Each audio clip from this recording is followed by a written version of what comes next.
Now, starting with pentatonic scale, let's just for kicks start on D.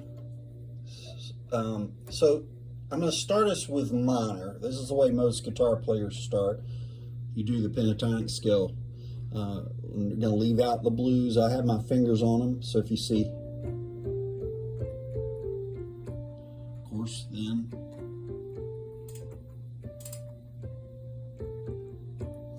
if you want to add the blue note,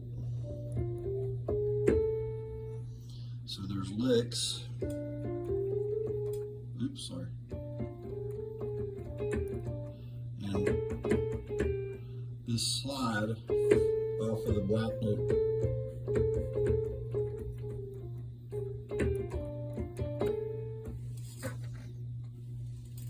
So E happens to be the same pattern.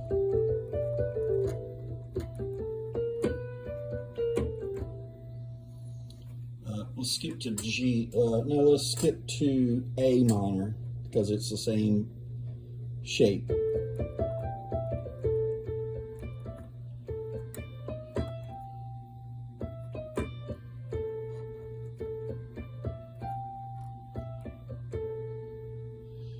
Now we'll go to the abnormal ones. I'll say abnormal.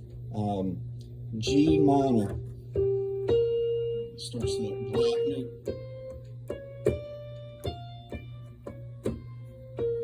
Of course, pentatonic.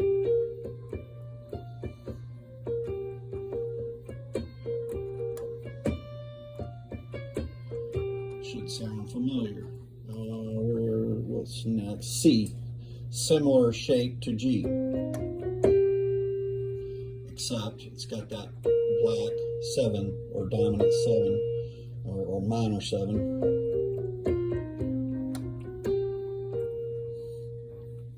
Now here's the interesting part of that I'll go over real quick.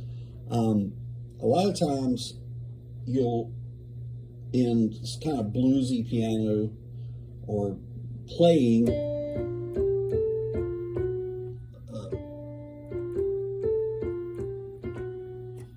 you'll turn the minor into major. So keep in mind everywhere that's possible.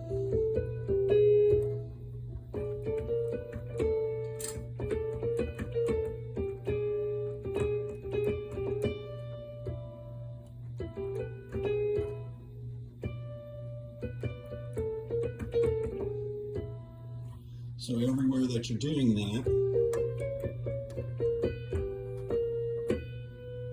that would be G.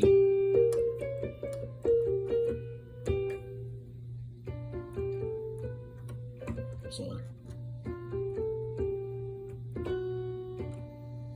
Or whatever the run is. Still based on pentatonic minor. But seemingly at the last minute, you turn it major. Of course, all these have their relative majors. So if I want to play E, let's say G straight pentatonic major. Some beginner guitar players don't know this, and I've actually seen some professional guitar players that make a living playing music don't know the difference in major and minor pentatonic. So, of course, if I want to play G major, it's the same as E minor. So let's get ourselves centered in this.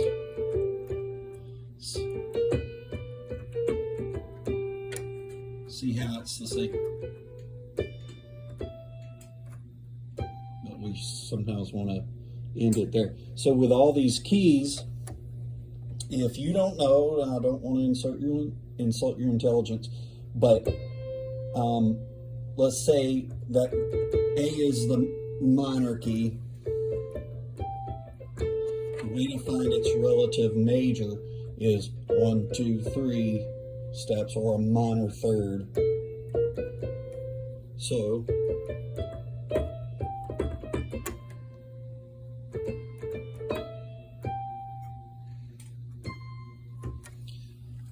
The way I'm doing these videos is you've got to put in some legwork and brain work your own self. I'm not spoon feeding it to you, but I'm giving you the basics of the piano keyboard, sort of the way I learned it, relating to learning it on the fretboard. Most of us, when we started playing leads, we just did the pentatonic box with the minors, and we messed around. And that's how you're going to get good at this. Just go to a jam, ask them if you can play some in E minor or even E major, and just. And at first, your hand is not going to want to do the things, or it's not going to want to make the riffs and the runs, but eventually it will start doing that. So this is first intro to pentatonic. I'll maybe do something on each key, but we'll see. Anyway, find the pentatonics. So the way to do it in minor is minor third, whole step, minor third. So and maybe you don't know this, the main reason for the thing about pentatonic is there's no half steps.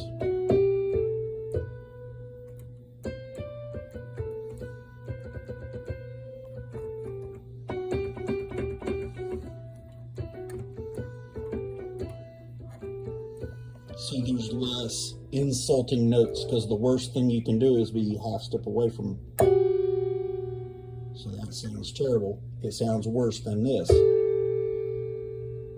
because we actually do that on purpose in dominant 7 chords or minor 7 chords. See, it sounds good. It does sound good sometimes. Say if I'm doing a G,